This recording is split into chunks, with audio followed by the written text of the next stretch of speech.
Vamos a começar nossa 25ª aula, onde trataremos sobre os planos tangentes às superfícies. Veremos também os conceitos de máximos e mínimos relativos. Vamos a estudar a condição necessária que deve de satisfazer os extremos relativos, ou seja, nos pontos em donde existe um máximo ou um mínimo local, as derivadas devem de anular-se. Y finalmente vamos a introducir derivadas de orden superior, principalmente derivadas de segunda orden.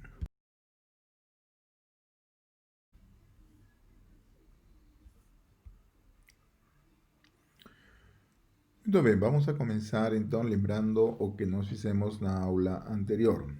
Estudamos principalmente a direção de maior ou menor decrescimento de uma função e estabelecimos o seguinte teorema. A direção em que uma função de duas variáveis, c igual a f de x e y, cresce ou decresce com maior rapidez é a direção definida pelo gradiente, ou seja, pela derivada. Então, o gráfico da função f de x, y é uma superfície tridimensional. Os pontos que definem a superfície são da forma x, y, f de x, y. São umas ternas. Então, é como, por exemplo, nós temos esse exemplo, um plano, uma superfície. Então, tomamos em um certo ponto do plano um certo objeto e deixamos ele deslizar sobre esse plano. Então, qual é a trajetória que deve de seguir esse objeto que estamos deixando deslizar? Aí vimos que esta direção deve de ser aquela que indica a derivada da função, o vetor gradiente.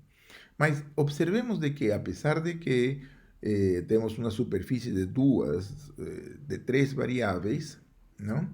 Ou seja, temos uma superfície no espaço onde existem três variáveis, o gradiente é apenas um vetor de duas componentes. Então, como é que este vetor nos vai indicar no espaço a direção que deve de seguir a trajetória de maior decrescimento, ou seja, aquela trajetória em donde se está deslizando o objeto sobre esse plano?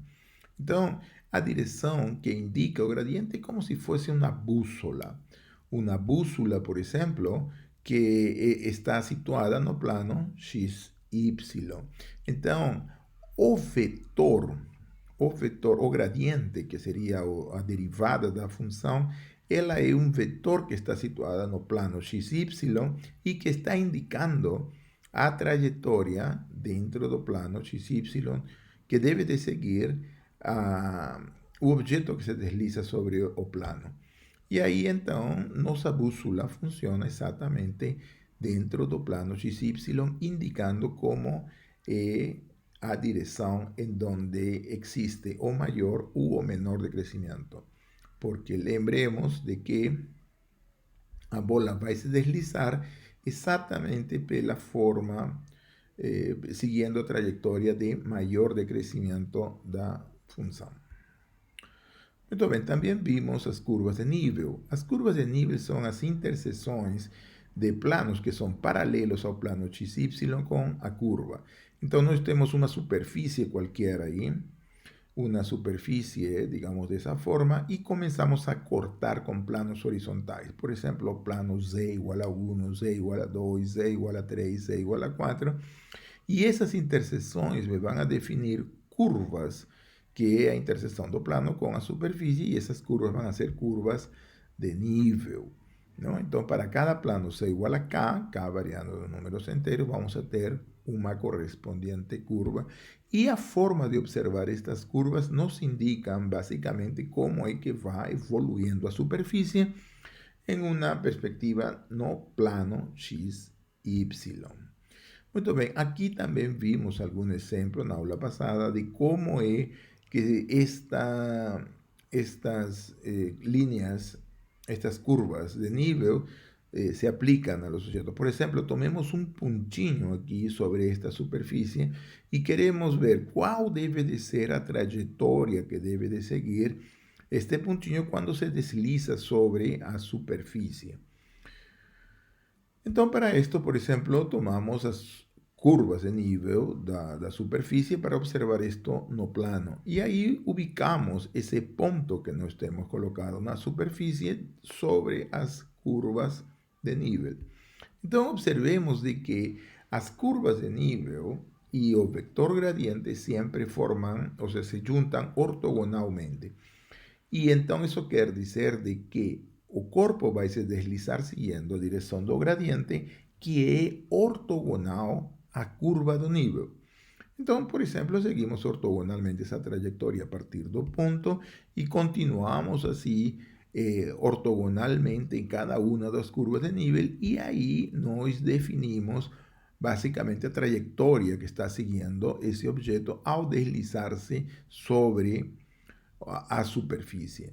Então, as curvas de nível servem para poder ter uma ideia de como é que vai se deslocar algum corpo que está numa superfície, seguindo, observando ele num plano XY, um plano frontal.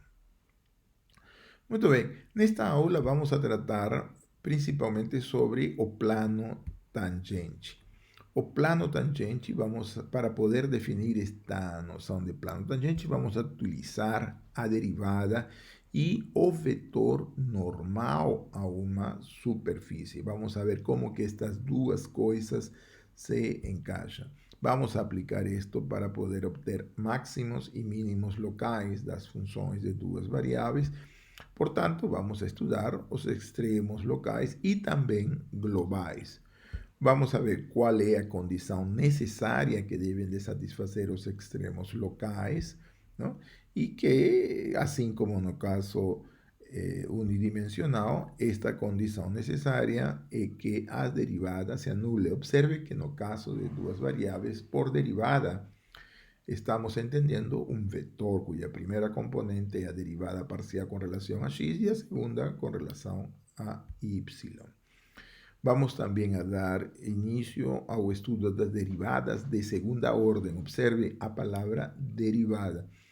Y vamos a ver también as derivadas parciais de segunda orden. O sea, aquí existe una gran diferencia. A derivada de segunda ordem nos vai dar o que vamos a chamar de matriz hessiana. Ou seja, a derivada de uma função de duas variáveis é um vetor. E a segunda derivada de uma função de duas variáveis vai ser uma matriz que é chamada de matriz hessiana. E aqui vamos a ver algumas aplicações de todos estes conceitos. Muito bem, vamos a ver então um pouco de máximos e mínimos relativos. Então, como no caso unidimensional, é importante introduzir os conceitos de máximos e mínimos relativos. Como é que estes elementos se definem? A diferença com relação ao caso unidimensional é de que aqui vamos a trabalhar com intervalos no plano. No plano, os intervalos são retângulos, ou seja, retângulos são os chamados intervalos. Por exemplo, nós temos no plano XY nosso sistema de eixos coordenados, então temos um plano, um retângulo aqui, que vai fazer às vezes de um intervalo bidimensional. Então, aqui nós temos o ponto A, o ponto B, que são dois pontos da abscissa de início e final desse retângulo, e também os correspondentes valores das ordenadas C e D. Então, este retângulo vai ser o conjunto de todos os pontos do plano de R2, de tal maneira de que a primeira componente x se encontra entre o intervalo AB e a segunda componente y está dentro do intervalo CD. Então, aqui é onde se dá a noção de intervalo bidimensional, ou seja, seria um produto cartesiano de dois intervalos. Mas também temos outras formas diferentes de conjuntos no plano. Por exemplo, podemos trabalhar com círculos que denotaremos como a letra B, B de bola, um subíndice R que indica o rádio do círculo e o centro que seria o ponto x0. Então aí por B sub R x0 estamos indicando a bola que serían todos los puntos interiores a ese disco, a esa circunferencia, centradas no ponto x0 y de radio igual a r. Y esta bola es definida como siendo o conjunto de todos los pares ordenados del R2, de tal forma que la norma de x menos x0 en vector, lembrese, son letras en negrito, corresponden a vectores de dos componentes aquí, es menor o igual a r. x0 es o par ordenado, x0 en negrito es o par ordenado x0 y0, x en negrito es o par ordenado xy, y por tanto a norma de x menos y0 es exactamente esa raíz cuadrada de x menos y0 al cuadrado más y menos y0 ao quadrado. Então aqui é importante conhecer como é que são as vizinhanças no plano, como são os intervalos no plano. Muito bem, isto significa que os conjuntos podem ser de muitas formas no plano. Podem ser da forma retangular, podem ser da forma circular, podem ser elípticas, podem ter a forma muito variada. E podemos usar qualquer um destes conjuntos na definição de extremos locais. Ou seja, um retângulo se vai comportar como uma vizinhança, um círculo vai se comportar como uma vizinhança, poderíamos ter um triângulo ou uma elipse como uma vizinhança de um certo ponto. A definição ficará muito semelhante, será a mesma. Diz que uma bola é aberta, ou um intervalo é aberto, quando os elementos do plano, em norma, são estritamente menores do que R.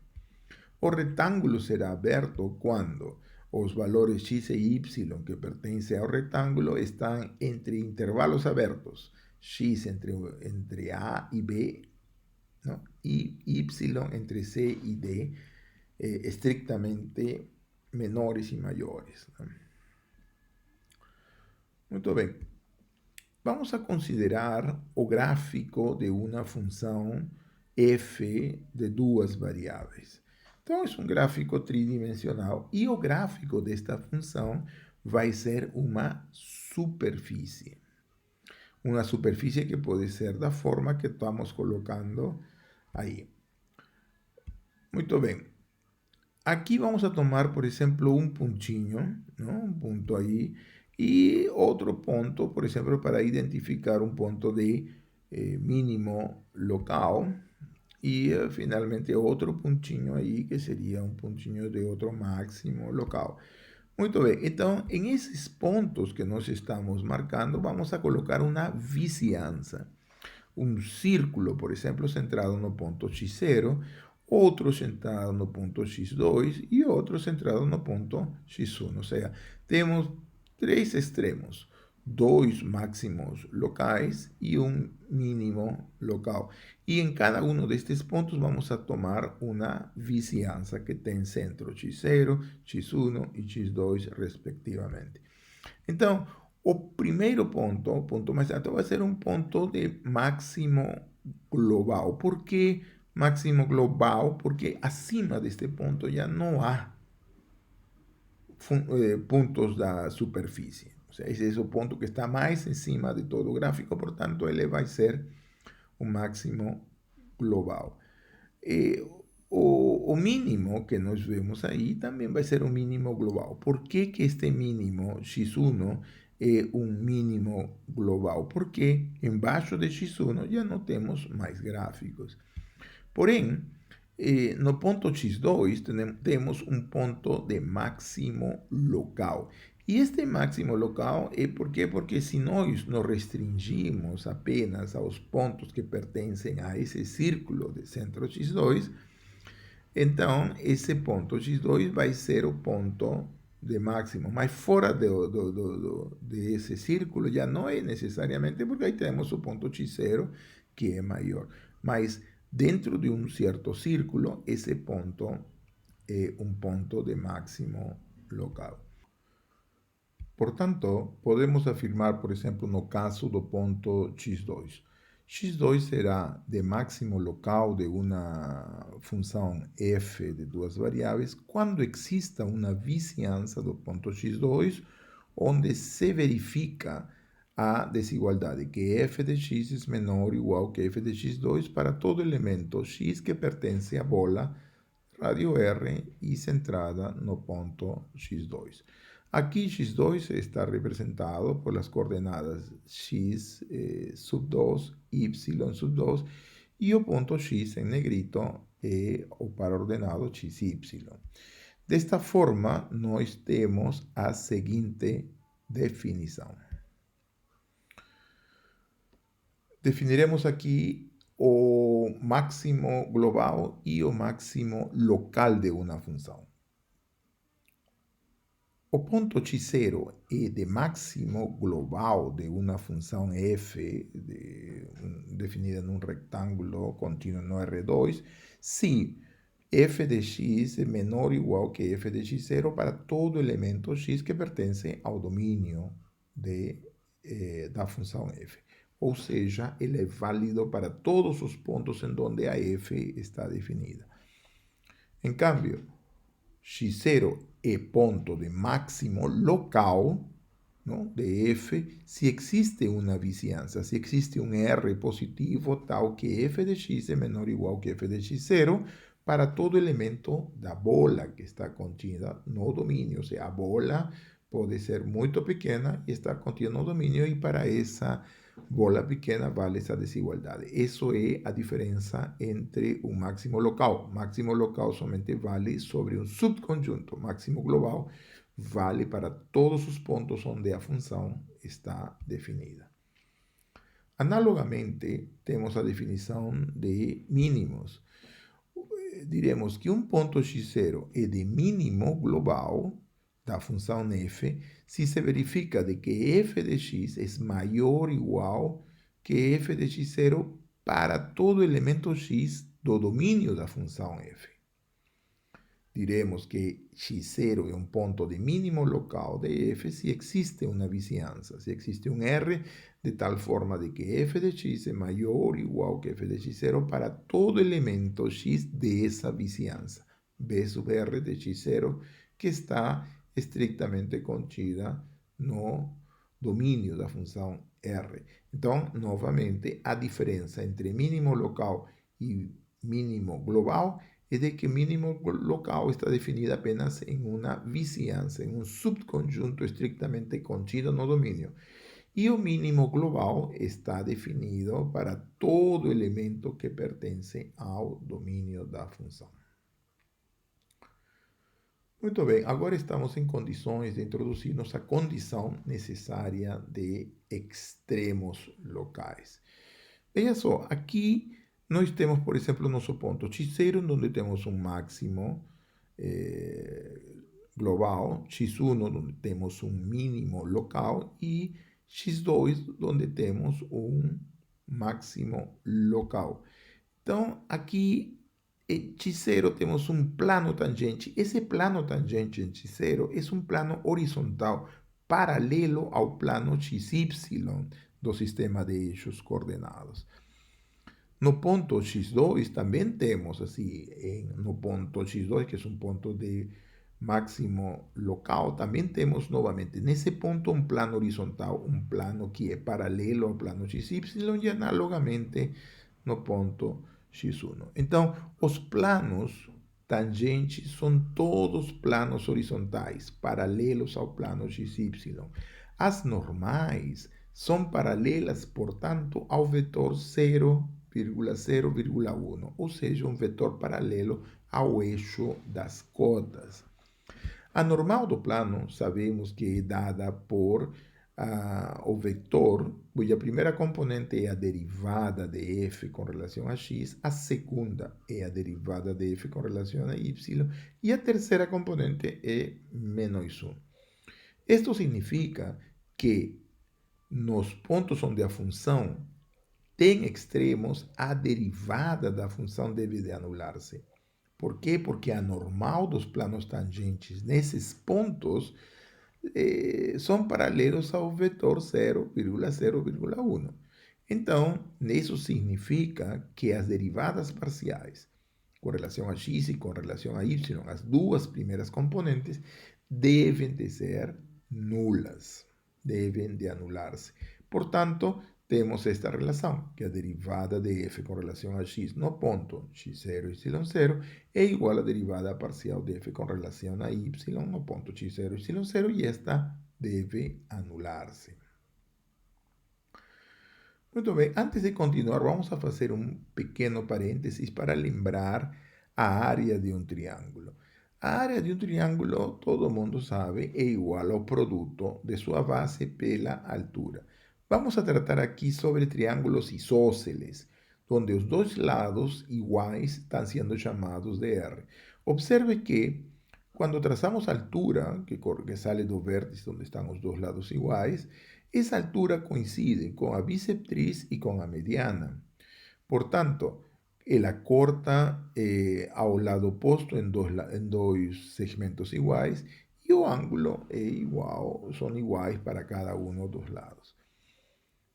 Muito bem, então, usando trigonometria, calculamos que a altura deve de ser igual a R coseno de θ medios. O sea, R sería la hipotenusa de ese triángulo rectángulo donde H es altura y A2 es otro cateto. Y A2 va a ser igual a R seno de θ sobre 2. Por tanto, lembremos que a área do triángulo é igual à metade do produto de sua base pela altura e, portanto, o triângulo do lado que é isósceles, a área vai ser dada por metade de A multiplicado por H. Usando as funções trigonométricas que temos do lado, encontramos que a área pode ser escrita como produto de R seno de θ medios vezes R coseno de θ medio.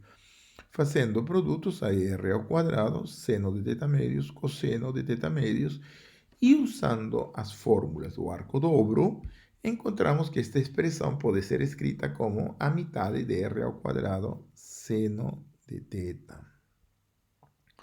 Muito bem, então, aqui cerramos o parênteses apenas para lembrar as fórmulas da área de um triângulo isósceles e do lado R. Muito bem, agora vamos a voltar à parte da condição necessária para encontrar máximos e mínimos. Como teníamos, o plano deve de ser o plano tangente nos pontos extremos devem de ser planos que são paralelos ao plano x e y. Portanto, sua normal tem como duas primeiras componentes 0 e 0. Por quê? Porque a normal vai ser paralela ao eixo das cotas, que tem as duas primeiras componentes nulas.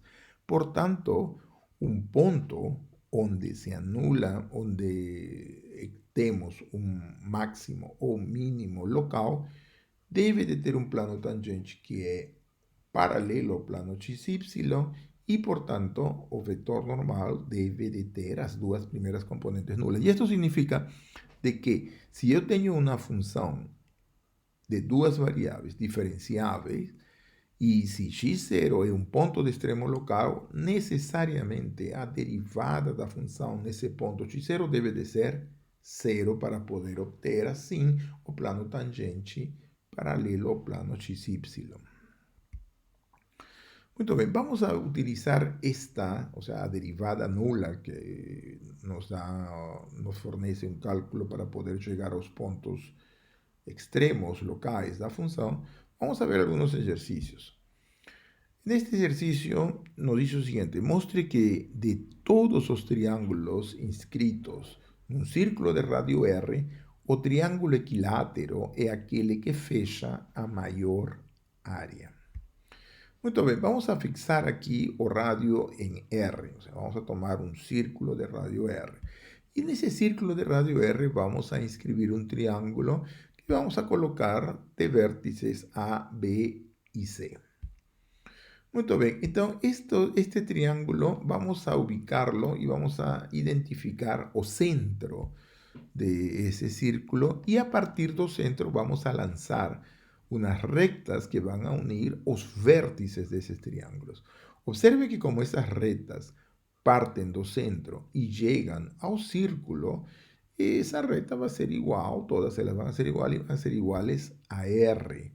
Então, veja só, esse triângulo que nós tínhamos, o triângulo A, B e C, estamos dividindo em três triângulos a partir do centro. Então, temos três triângulos, todos eles isósceles e todos eles de lados iguais a R.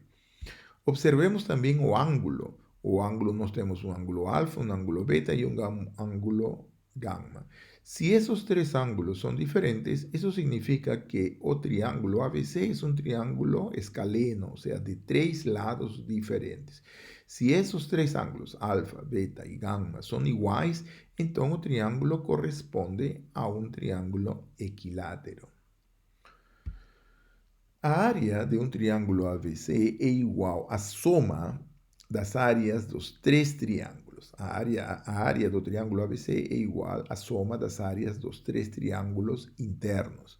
Lembremos que a área do triângulo, como já tínhamos visto, desse triângulo, quando temos o caso do triângulo isósceles, é dada por metade de r ao quadrado seno de θ medios, onde seno de θ é exatamente o ângulo que fazem os dois lados iguais.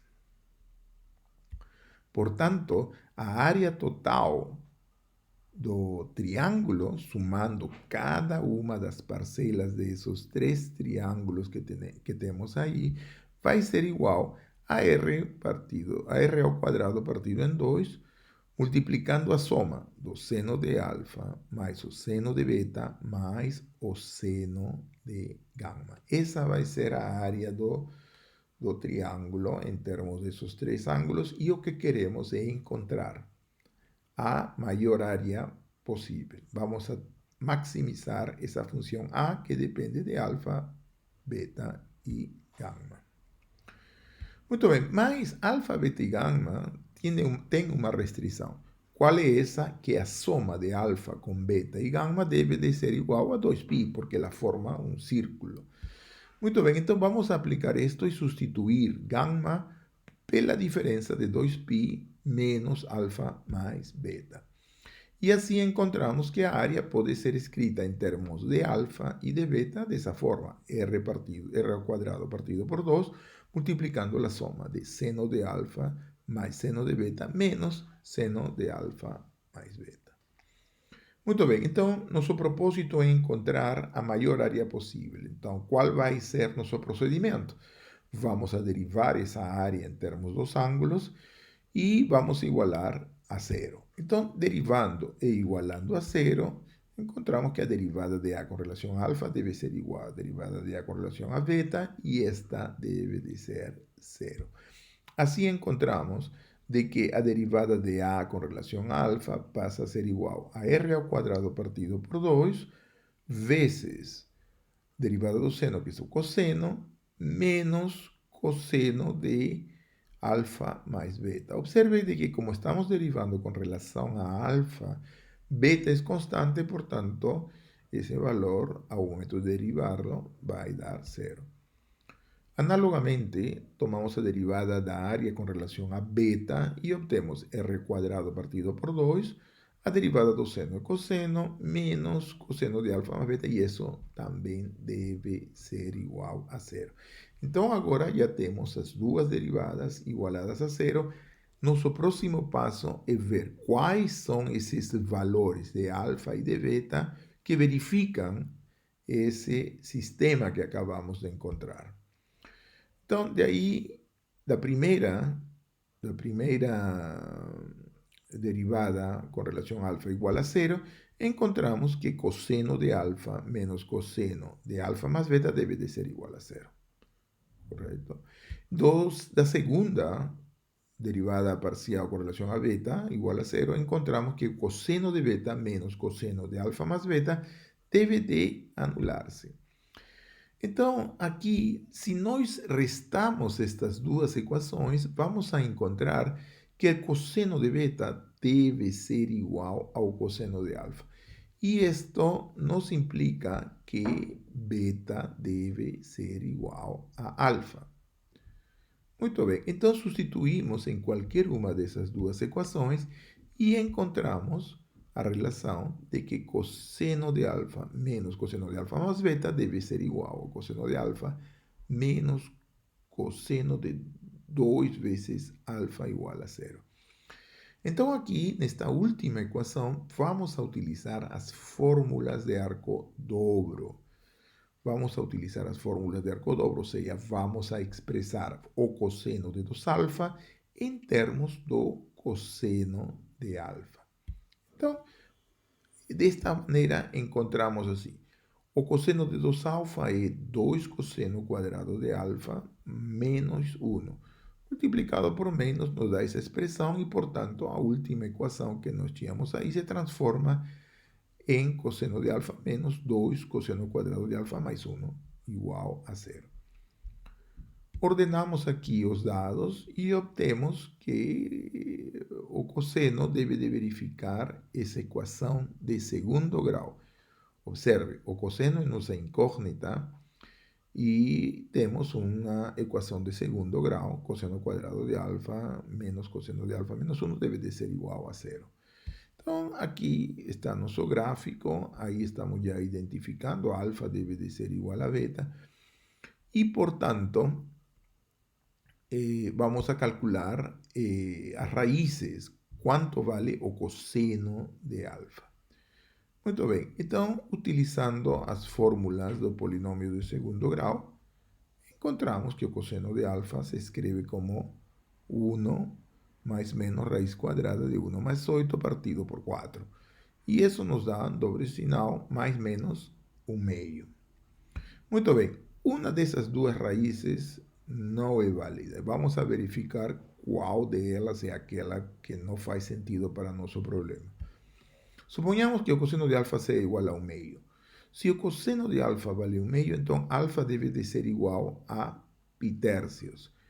Mas observemos de que a condição é de que o cosseno de alfa deve ser igual ao cosseno de 2 alfa. Então, se nós substituímos aqui cosseno de alfa, no caso que valga pi tercios, por exemplo, vale 1 meio, e o cosseno de 2 pi tercios, o ângulo dobro, vai ser menos 1 meio. Então, estes são diferentes, portanto, o cosseno de alfa não pode ser igual a 1 meio, porque se fosse, chegamos a uma contradição, pois não verifica a condição que nós havíamos encontrado previamente. Agora, vamos a considerar alfa menos 1 meio.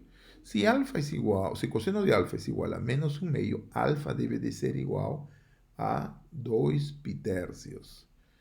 2 pi tercios significa que alfa deve ser igual a 120 graus e, portanto, em este caso, cosseno de alfa vai ser igual ao cosseno de 2 alfas e ambos estão valendo menos 1 meio. Então, o valor que temos que aceitar, o valor aceitável é menos 1 meio. E, portanto, nós temos de que alfa deve ser igual a beta igual a 2 pi tercios e verificando a equação, a soma de alfa mais beta mais gama deve de ser igual a 2π, encontramos que o terceiro valor, gama, deve de ser também igual a 2 pi tercios. Portanto, os três ângulos, alfa, beta e gama, no gráfico devem ser iguais, e isso significa de que o triângulo é equilátero. Então, de todos os possíveis triângulos que podem ser inscritos dentro de um círculo de radio R, o que tenha maior área é o triângulo equilátero. Muito bem, vamos a passar a outro ponto, que seriam as derivadas de ordem superior. Assim como nós já desenvolvimos este critério de derivadas de ordem superior no caso de uma variável, vamos a fazer o mesmo no caso de duas variáveis. As derivadas de ordem superior são definidas da mesma forma que no caso unidimensional. Por exemplo, vamos a ver isto através de um exercício. Vamos a calcular as derivadas parciais de segunda ordem da função que está aí. F de xy igual a x cubo mais 2xy mais 3y cubo. Vamos a calcular primeiro as derivadas de primeira ordem. São duas derivadas. Derivada de f com relação a x, derivada de f com relação a y. Con relación a x, obtemos 3x al cuadrado más 2y. Observe que y es constante, por tanto, el último término se anula. A derivada de f com relação a y vai ser igual, então, a 2x mais 9y ao quadrado, como facilmente calculamos da expressão. Agora vamos a calcular as derivadas parciais de segunda ordem. Ou seja, vamos a tratar a derivada de f com relação a x como se fosse uma função de duas variáveis. E vamos a calcular as duas derivadas parciais delas. E analogamente para o caso da derivada de f com relação a y, vamos a calcular suas duas derivadas parciais, não? Com relação a cada uma das variáveis. Muito bem, então as derivadas parciais de segunda ordem, nesse caso, seriam, derivando com relação a x, me dá 3x ao quadrado mais 2y. A derivada segunda de f com relação a x seria 6x. A derivada segunda de f com relação a x com relação a y me dá 2. Ou seja, derivando com relação a y essa segunda expressão me sai 2. Agora vamos a derivar a derivada de f com relação a y por segunda vez. Então, derivamos com relação a y e obtemos 18y aqui. E a derivada mista, derivada segunda de f com relação a y com relação a x, nos dá novamente 2. Muito bem. Observe que as derivadas mistas são iguais. Isto é, a derivada de segunda ordem de f com relação a x e y é a mesma coisa que a derivada de segunda ordem de y com relação a x. Ou seja, comutam essas coisas. E temos esta identidade, não? A derivada segunda de f com relação a x e y é a mesma coisa que a derivada segunda de f com relação a y e x. E isto não é uma coincidência. Na verdade, temos o seguinte teorema: se f é uma função de duas variáveis com derivadas parciais contínuas de segunda ordem, então vale essa comutatividade. Ou seja, tanto faz derivar a função primeiro com relação a y, depois com relação a x, que primeiro com relação a x e depois com relação a y. Ou seja, as derivadas mistas são iguais. De forma análoga, podemos definir derivadas parciais de terceira ordem também. Ou seja, pegamos uma derivada de segunda ordem e continuamos derivando, e assim podemos ir a derivadas de ordem m. Muito bem, mas vamos a concentrar-nos aqui nestas aulas, as derivadas apenas de segunda ordem. Aqui a pergunta seria: quantas derivadas de segunda ordem possui uma função de duas variáveis? Quantas derivadas nós podemos ter no máximo? Então, do exercício anterior, nós verificamos que encontramos a segunda derivada com relação a x ao quadrado, encontramos a derivada mista, segunda derivada de x com relação a y, encontramos a segunda derivada com relação a y ao quadrado e a derivada mista com a ordem diferente, derivada de y com relação a x. Muito bem, mas para ter uma informação completa que nos fornece as segundas derivadas, temos que levar em consideração todas estas 4 derivadas de segunda ordem. Em outras palavras, se eu tenho uma função de duas variáveis, eu tenho 4 derivadas de segunda ordem. E, muito bem, então, para poder ter informações, precisamos de todos os valores acima. Então, aqui, a informação de derivadas, a segunda derivada, ela temos que colocar como uma matriz, na verdade. Então, a segunda derivada da função passa a ser uma matriz cuja primeira componente é a derivada de segunda ordem com relação a x2. A segunda entrada seria a segunda derivada de f com relação a x com relação a y, a derivada mista. A terceira entrada seria a outra derivada mista. E, finalmente, o último termo seria a derivada segunda de f com relação a y2. E esta matriz é conhecida como a matriz hessiana de f. né? Observe que nesta matriz estão todas as segundas derivadas. Então, a segunda derivada da função a seca, sem considerar derivadas parciais, a segunda derivada é uma matriz. Por isso que é muito importante ter uma boa noção do como se trabalha com matrizes e todas as demais coisas. Portanto, vamos a lembrar alguns conceitos importantes de matrizes. Uma das principais propriedades é que as matrizes não formam um conjunto ordenado. Por exemplo, os números reais podemos ordenar todos. Ou seja, um número vale a tricotomia. Ou dois números reais verificam. Um é menor que o outro ou são iguais. Não? Ou seja, A é menor que B, ou B é menor que C, ou B é menor que A, e ou A é igual a B. A tricotomia dos valores. Mas nas matrizes ou nos pares ordenados não existe esta ordem. Não formam um conjunto ordenado, mas podemos definir as matrizes definidas positivas. E aqui temos uma definição muito importante. Diremos que uma matriz A é definida positiva quando o produto do vector x multiplicado pela matriz A multiplicado pelo vector transposto, o sea, pelo vector columna x, é sempre positivo para todo elemento x diferente de zero. Muito bem, por exemplo, vamos a considerar aqui a matriz A, que seria a matriz de entradas 4 menos 1, 1, 5. Para poder verificar se ela é definida positiva, tomamos um vetor xy, por exemplo, e fazemos esse produto. Primeiro seria o vetor fila xy multiplicada pela matriz, multiplicado pelo vector coluna xy. Então vamos a fazer as operações.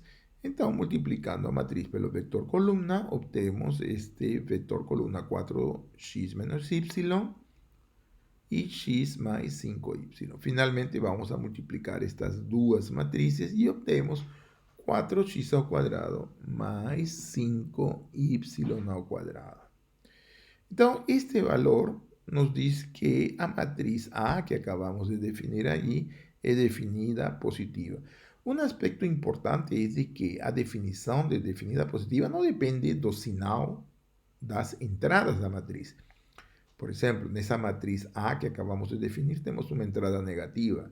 Mesmo assim, esta função é definida positiva. Muito bem, então vamos a parar por aqui e chegamos à nossa fase de resumo e conclusões. Vimos que coisa que é o plano tangente, aplicamos isto para os máximos e mínimos relativos. Ou seja, um ponto vai ser de máximo ou de mínimo relativo se anula as derivadas parciais. Esta justamente é a condição necessária que devem de satisfazer as derivadas os pontos extremos, os extremos relativos, os extremos locais. E também vimos os conceitos de derivadas de segunda ordem.